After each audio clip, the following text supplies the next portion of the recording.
Harold claimed my $8.1 million campaign as his own, but every letter, signature, and receipt still had my name on it. My name is Victoria.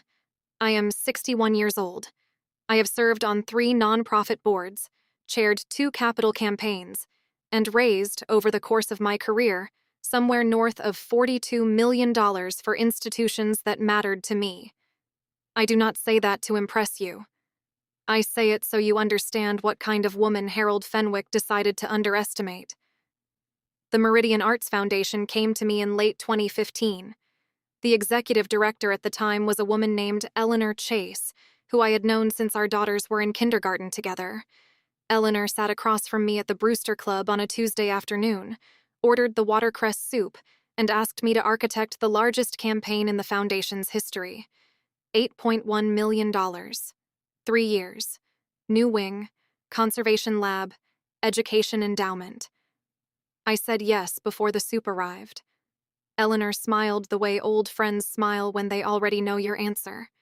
She slid a folder across the white tablecloth. Inside was a list of 78 prospects, a draft case statement, and a single sheet of paper with the foundation's letterhead and my name printed at the top, under the title Senior Campaign Counsel. I went home that night, sat at my desk, and drafted the first cultivation letter. It was dated January 14th, 2016. It was addressed to a man named Charles Whitford, a former shipping executive who had given small gifts to Meridian for 15 years and had never been asked for anything serious. The letter was 3 paragraphs long. It mentioned his late wife's love of botanical illustration, which I knew because I had taken the time to read his obituary clippings and his Christmas card list from the foundation's old files. I wrote that letter in fountain pen on my own personal letterhead, the cream-colored stock I have used since 1994. I addressed the envelope by hand. I sealed it with a small drop of wax, the way my mother sealed hers, because Charles Whitford was a man of an older generation, and I knew the wax would land.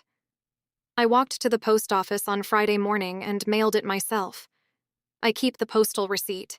It is paper-clipped to the carbon copy in the folder in the second drawer.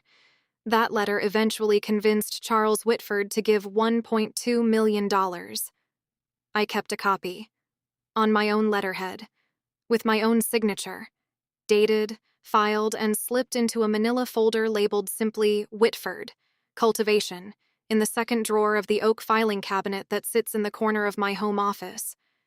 I did not know it then, but that single sheet of paper was going to end Harold Fenwick's career. The cabinet is from my grandmother. Solid quarter-sawn oak, 4 drawers, brass pulls.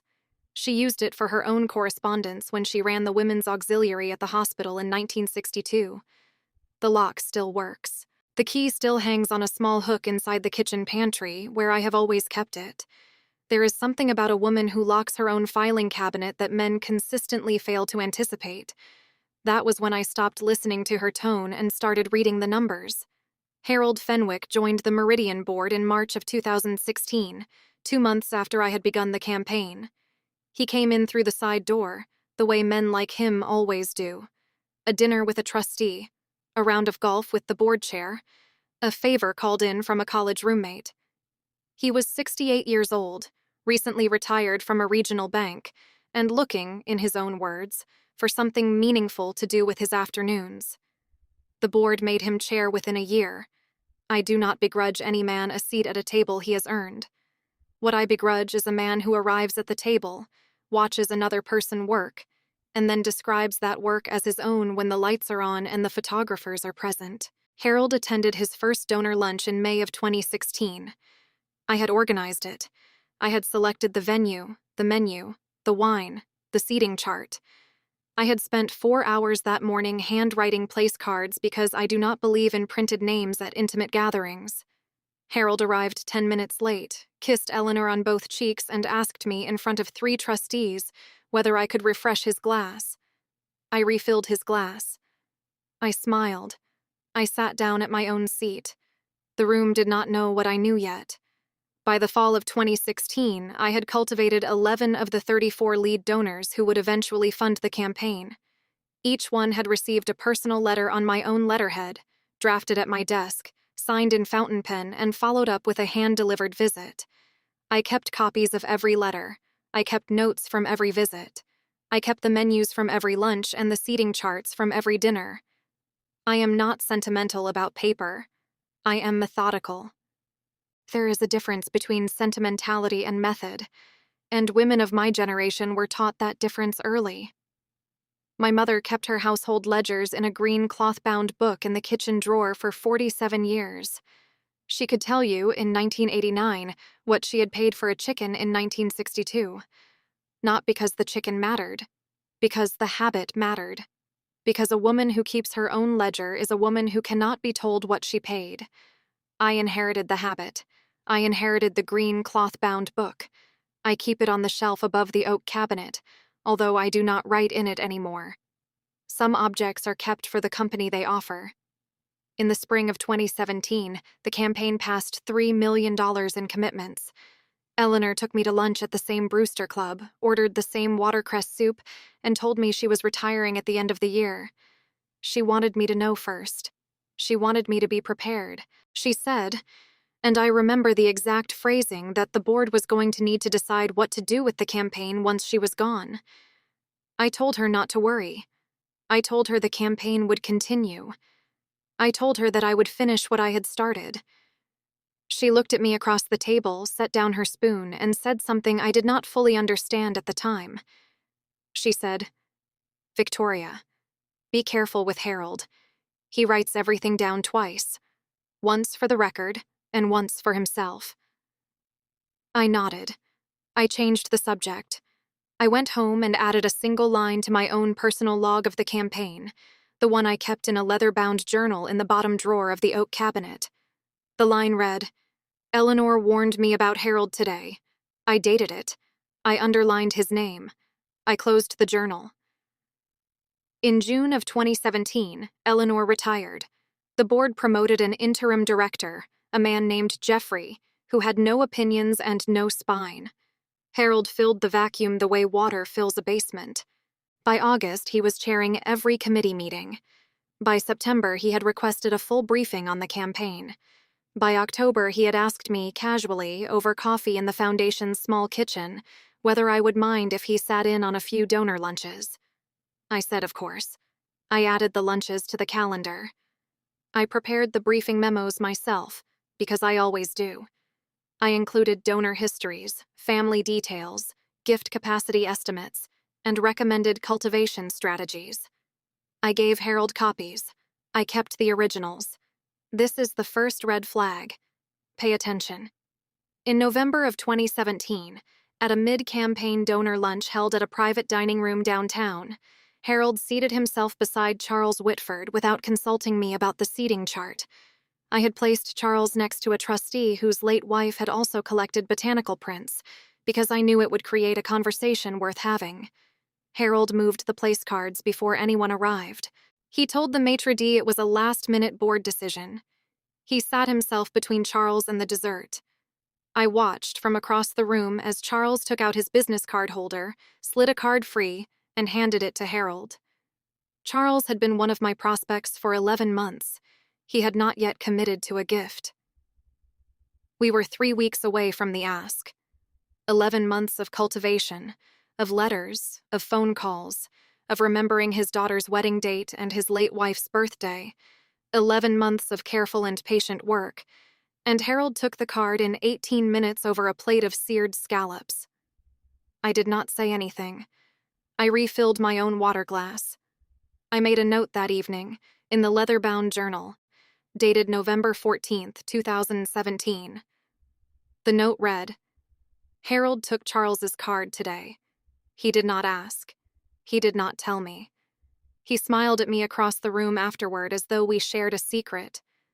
Polished people leave polished evidence." 3 months later, in early 2018, Harold sent a memo to the foundation staff requiring that all campaign correspondence going forward be co-signed by his office.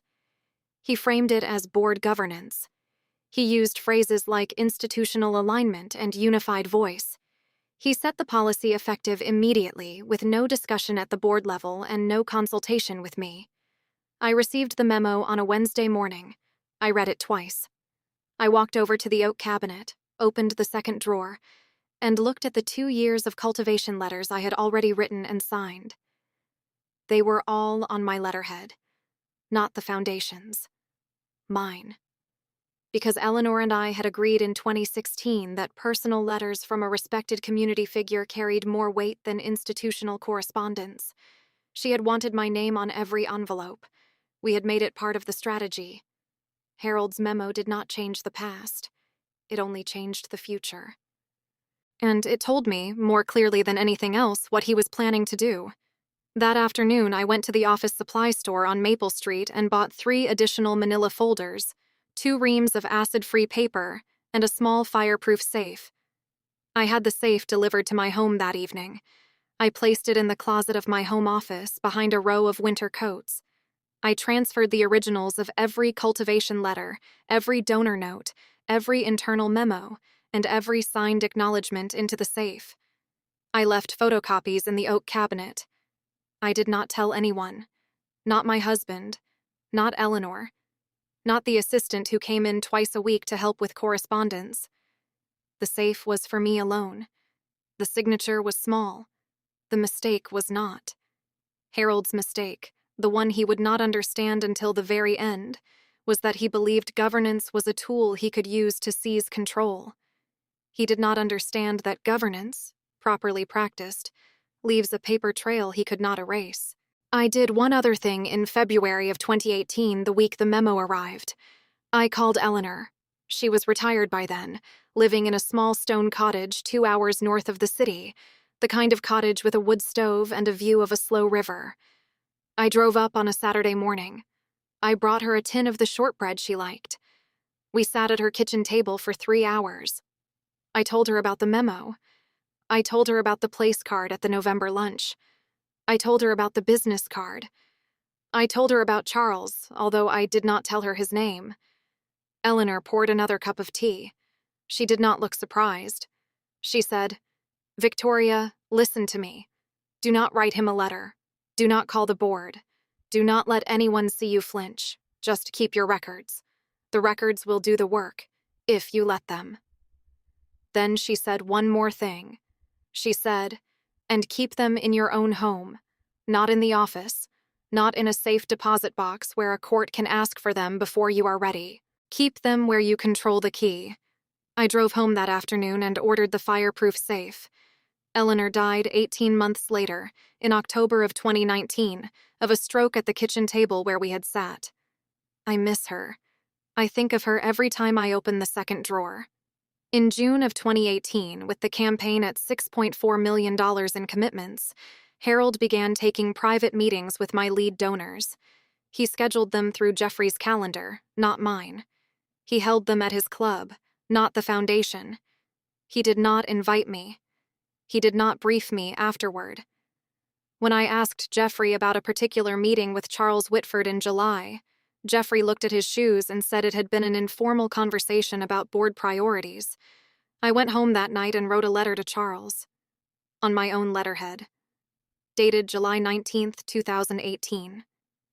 The letter thanked him for his ongoing partnership, mentioned a specific detail about his late wife's collection that I knew would matter to him, and confirmed our scheduled lunch for the following month.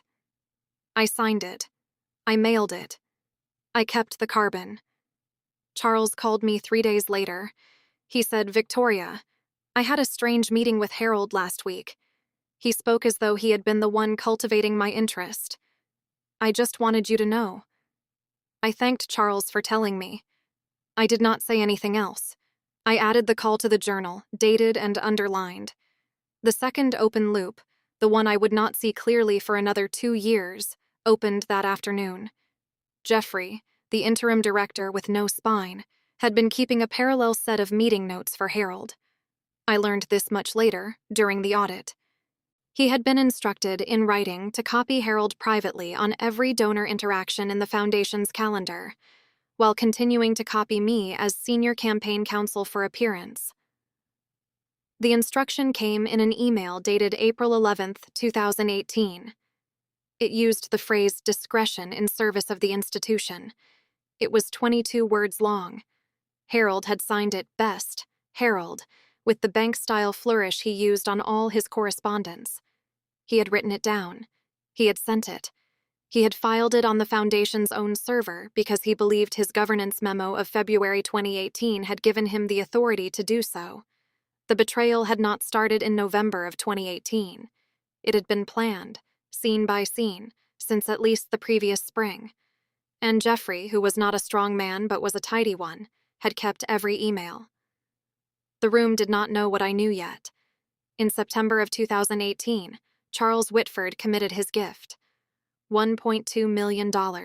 He sent the commitment letter to me directly, addressed to my home office. He wrote at the bottom in his own hand, "For Victoria, who has earned this." I cried at my desk for about 90 seconds. Then I made a copy, filed the original in the fireproof safe, and put the photocopy in the oak cabinet. I did not tell Harold. I did not tell Jeffrey. I did not tell anyone at the Foundation. The commitment letter sat in my safe for almost a week before I forwarded a photocopy to Jeffrey's office for the official records, with a brief cover note saying that Charles Whitford had confirmed his pledge during a private conversation. I did not include the personal annotation Charles had written. I did not need to. That sentence belonged to me, and to him, and to the cream-colored letterhead it was written on. The campaign closed in early November at $8.1 million, 34 lead donors, 3 years, every single one of them cultivated by me, in writing on my letterhead with documented correspondence dating back to January of 2016. 3 weeks before the gala, Harold's assistant called my home and informed me that the prepared remarks for the announcement evening would be kept brief. She used the phrase unified voice. She said the board preferred a single speaker for the press statement. She said my name would be acknowledged in the printed program, but that the podium would be reserved for the chairman. I said I understood. I thanked her for calling. I hung up the phone, walked to the oak cabinet, and looked at the second drawer for a long time. I did not open it that day. I did not need to. I already knew what was inside. The night of the gala, I wore the navy silk dress. I sat at table 7. I watched Harold deliver his remarks, and I counted the times he said legacy and visionary, and I noted, because I always note, that he did not mention my name once. Not in the speech. Not in the press release. Not in the acknowledgments printed inside the program book that the Foundation had distributed to 200 guests. The program book listed the campaign committee. Harold's name was at the top. Mine was at the bottom, in a smaller font, under the heading Volunteer Support. Volunteer Support. I had drafted 412 cultivation letters over 34 months. Volunteer support. My husband did not say anything when he saw the program. He folded it, slipped it into the inside pocket of his jacket, and held my hand under the table for the rest of the evening. He has been my husband for 36 years. He understands what silk costs. I went home that night, took off the dress, hung it carefully in the closet beside the fireproof safe, and went to bed at 11:30. I slept 7 hours. I woke up Sunday morning, made coffee, and walked into my home office. I opened the second drawer of the oak cabinet. I lifted out the manila folder labeled Whitford, Cultivation. I opened it on my desk. The original cultivation letter, dated January 14th, 2016, sat on top. My signature in blue fountain pen. The watermark of my personal letterhead visible in the morning light. I had drafted that letter on a Thursday afternoon almost 3 years earlier, with snow on the ground and a mug of Earl Grey at my elbow. I sat with the letter in my hands for a long time. I realized, sitting at my desk in the gray Sunday light, that I had never needed to plan anything. I had simply kept records. The plan had been writing itself in manila folders for 34 months, while Harold rearranged place cards and rehearsed his speech. He had been performing. I had been documenting.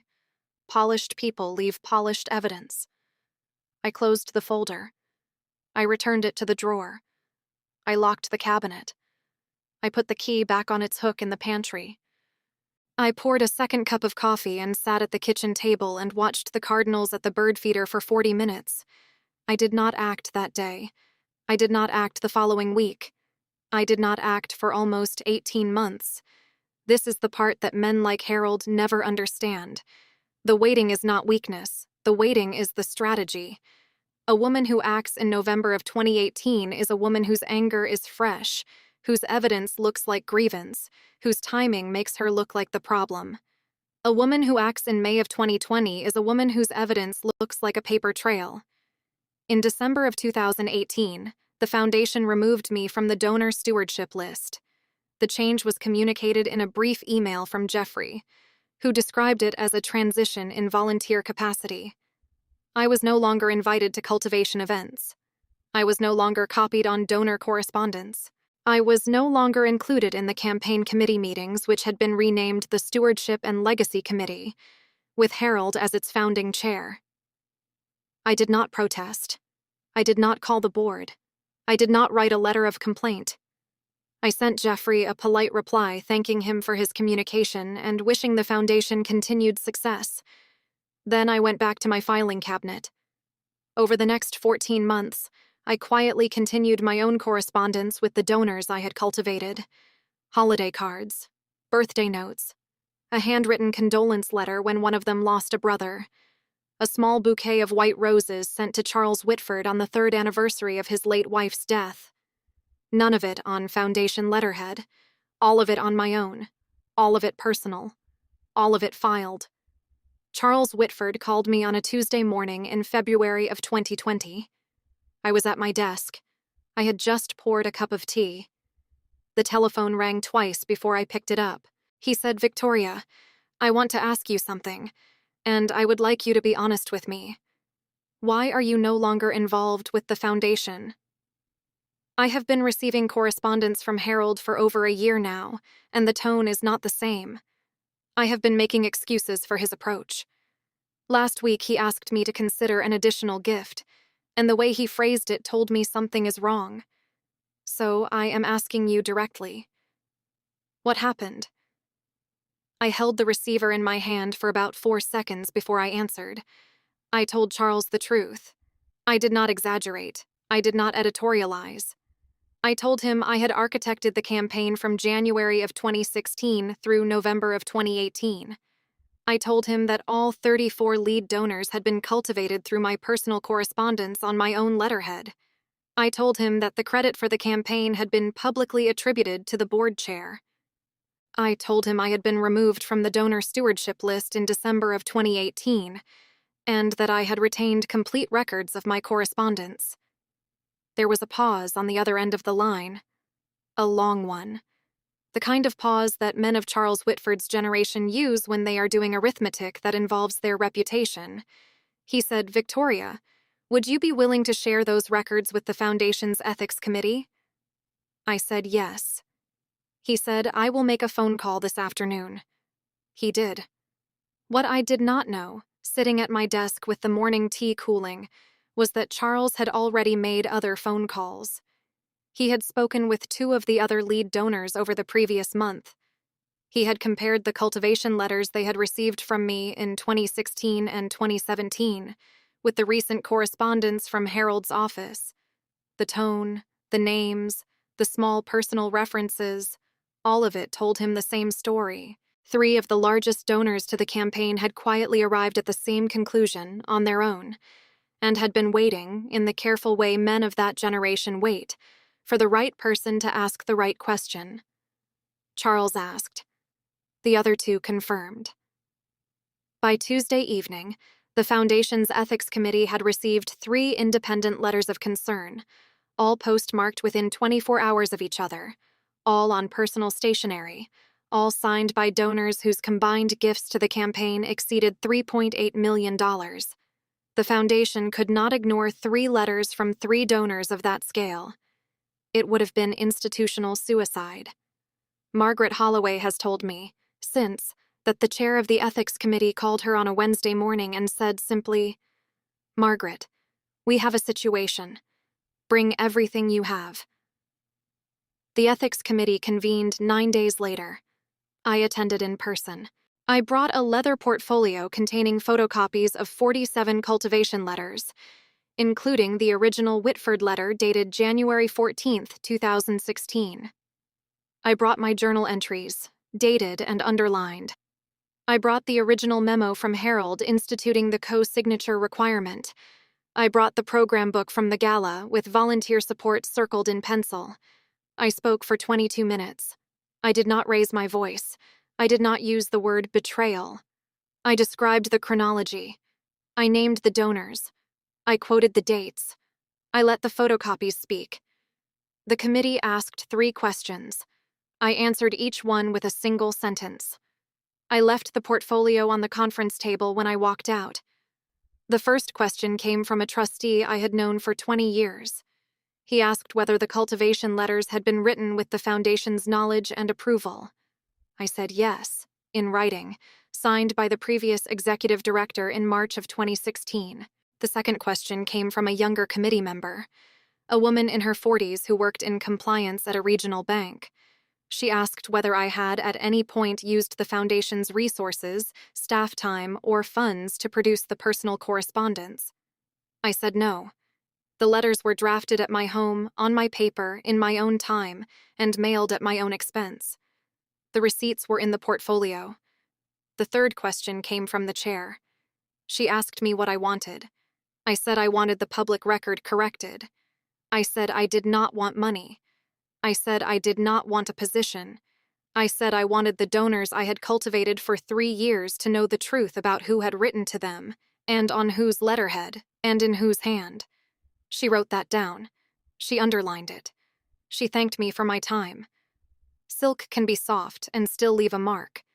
The ethics committee referred the matter to the foundation's legal counsel within 48 hours. The legal counsel, a careful woman in her early 50s named Margaret Holloway, requested a formal donor recognition records audit.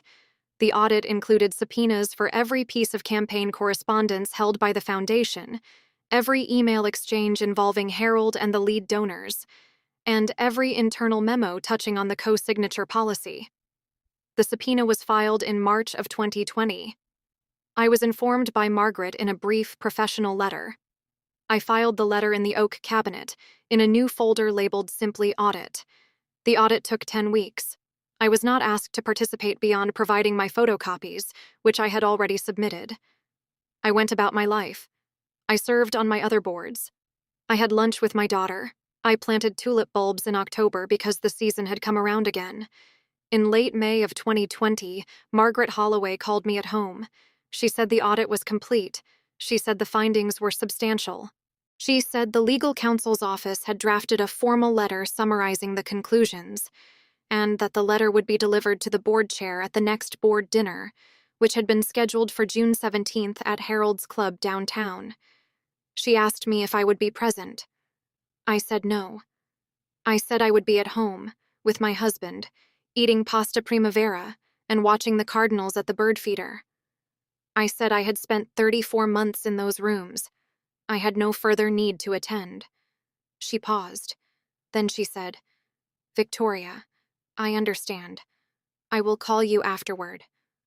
I thought about that decision for a long time after I hung up the phone.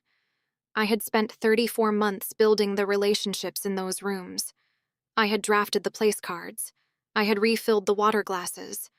I had remembered the late wives and the grown daughters and the small particular griefs of 34 people who had eventually trusted me with $8.1 million.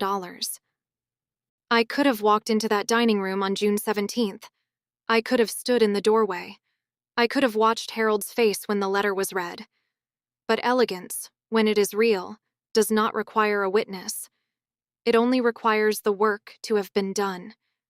And the work had been done. The records were the work. The records were already in the room, in Margaret's envelope, in Patricia's hands, in the careful handwriting of the legal counsel's office. I did not need to be there. The papers spoke in my voice. The board dinner of June 17, 2020 was held in the private dining room of Harold's Club. 12 board members attended. 12 crystal water glasses. 12 sets of polished silver. A long table dressed in white linen with a low arrangement of cream-colored roses down the center. The kind of room that has been hosting men like Harold for 100 years. Harold sat at the head of the table. He had prepared remarks. He had a small leather folder beside his place setting, embossed with the foundation's seal, containing what I am told were notes for a speech he had been planning for several weeks. The speech was titled, in his own handwriting, "My Legacy to the Institution." He delivered approximately the first 6 minutes of those remarks before Margaret Holloway entered the dining room. She wore a charcoal suit. She carried a single envelope. She walked the length of the dining room without hurrying. She handed the envelope to the vice chair of the board, a woman named Patricia Lyons, who had served on the audit committee. Patricia opened the envelope. She read the letter. I am told the room went quiet for about 11 seconds. Patricia stood up. She read the letter aloud. The letter detailed the findings of the donor recognition records audit. It identified, by date and by donor, the full extent of the campaign correspondence. It named me, Victoria, as the architect of the cultivation strategy and the author of the original donor correspondence for all 34 lead donors. It noted the co-signature memo of February 2018. It noted my removal from the stewardship list in December of 2018. It concluded with 3 formal recommendations from legal counsel. The first recommendation was a formal correction to the public record of the campaign, including a revised acknowledgement to be issued in the Foundation's annual report. The second recommendation was the immediate suspension of the Stewardship and Legacy Committee pending a board governance review. The third recommendation was the resignation of the current board chair, effective within 30 days. Harold did not say anything for a long time. I am told that he reached for his water glass and missed it on the first attempt. I am told that one of the trustees, a man Harold had known for 40 years, did not look at. I am told that Charles Whitford, who had requested to attend that evening as a donor representative, sat very still in his seat by the window and folded his napkin in his lap. Harold finally spoke. He said, "There must be some misunderstanding. I have my own records." Patricia said, "We have reviewed your records, Harold. They are part of the audit. They were the first records we reviewed." He tried again. He said, "This is highly irregular. We have not had a chance to discuss this in committee." Patricia said, "The discussion is the audit. The committee is the board. The board is in this room." Margaret Holloway, who had not yet sat down, did not say anything. She placed a second envelope on the table beside Patricia. The second envelope contained the formal recommendations. She turned, walked the length of the room again, and let herself out without closing the door behind her. I have always admired women who know when to leave a door open. There was no shouting. There were no accusations. The dinner did not continue as planned. Harold left the room within 20 minutes. He did not return to his seat. He resigned the following Monday by letter on his personal stationery. The letter was 3 sentences long. It cited a desire to spend more time with his grandchildren. Margaret Holloway called me at 9:15 that evening. She told me what had happened. She thanked me for my professionalism. She said the Foundation would be issuing a formal correction in the next quarterly report, and that I would be invited, if I wished, to chair the new Governance Review Committee. I told her I would think about it. I sat at the kitchen table for a long time after I hung up the phone. My husband poured me a small glass of brandy and set it in front of me. He did not say anything. He understands the weight of an evening like that, even from a kitchen. I walked into my home office. I opened the oak cabinet. I lifted out the Whitford folder. I set the original cultivation letter from January 14, 2016 on the desk. The paper had yellowed slightly along the edge. The fountain pen ink had held its blue. My signature looked the same as it had 3.5 years earlier. I sat with that letter in my hands for the 4th time. The first time, I had drafted it in the gray Thursday light of January 2016, with snow on the ground and a campaign yet to begin. The second time, I had held it on the Sunday morning after the gala, when I understood that the records were the strategy. The third time, I had carried it to the ethics committee in a leather portfolio, where it had spoken on my behalf to a room of 7 people. The fourth time, I held it in my own kitchen, 2 hours after Harold Fenwick had reached for a water glass and missed. I did not feel triumph. I did not feel revenge. I felt the quiet, settled weight of a woman who had done her work, kept her records, and waited for the right moment to let the records speak. I returned the letter to the folder. I closed the drawer. I locked the cabinet. I put the key back on its hook in the pantry. I drank the brandy. I went to bed. The Foundation's annual report, published in October of 2020, included a 2-page correction. It named me as the sole architect of the $8.1 million campaign. It listed the 34 lead donors. It thanked me for what it described in careful and lawyer-approved language as my decisive contribution to the institution's most successful fundraising effort. Charles Whitford sent me a handwritten note when the report was published. The note was on his personal stationery. It said, "You earned this. You always did. Charles."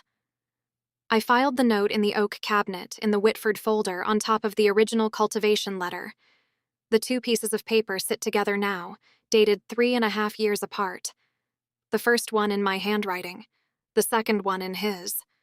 Both of them, in the end, telling the same story. I did not chair the governance review committee. I told Margaret I had served the foundation for long enough. I told her I had other interests now. I told her, gently, that an institution that needed 3 years and a subpoena to understand who had built its largest campaign was an institution I would respect from a polite distance. She understood. She sent me flowers.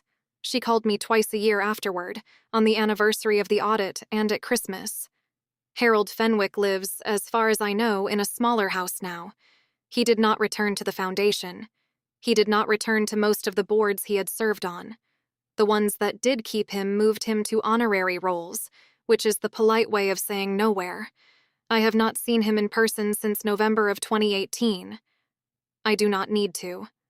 There is a particular kind of silence a woman earns by keeping her records. It is not the silence of fear. It is the silence of a person who has already said everything she needs to say, in writing on her own letterhead, dated and signed, in fountain pen. My daughter called me, the week the annual report was published, and asked me how I felt. She is 41. She is a litigator at a firm downtown. She has the kind of mind that wants the moral of a story before the story is finished. I said, "I feel the way you feel after a long meeting that went the way you prepared for. I do not feel triumphant. I do not feel cleansed. I feel mostly like I would like a cup of tea and a quiet hour in the garden." She said, "Mother, you let him take credit for 3 years. I said, "I let him put his version in writing for 3 years. There is a difference." She was quiet for a moment. Then she said, "You taught me that when I was 12. I said, "I know. I taught it to you on purpose." We both laughed, the small laugh women share across generations when one of them has finally seen the lesson land.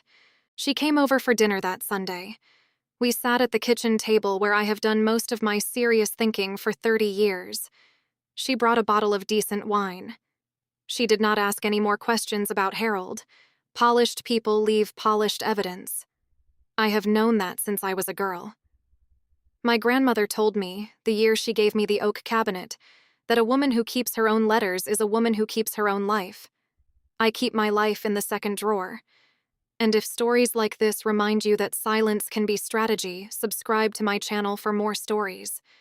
Because sometimes the most powerful move is the one made quietly. The cabinet is still there. The key is still in the pantry. The Whitford folder is still in the second drawer, with the original letter from January 14, 2016 on top. I have not opened it since that night in June of 2020. I do not need to. Some letters, once they have done their work, are content to rest. There is one more thing I want to say before I close. To anyone listening tonight who is in the middle of their own version of this story, sitting at a table where someone is rewriting your work in real time, I want you to hear this clearly. You do not have to defend yourself in the moment. You do not have to explain. You do not have to make a scene at the gala. You only have to keep your records. Date them. Sign them. File them in a drawer that locks. In a house that is yours. The right moment will come. The right donor will call. The right envelope will be carried into the right room by a woman in a charcoal suit on a Wednesday evening when nobody expects it. Wait for that. Earn that. Then let the paper speak. Have you ever done the work, built the relationships, and then watched someone else accept the recognition? Tell me, in the comments, what you did with what you knew. I read everyone. I always have.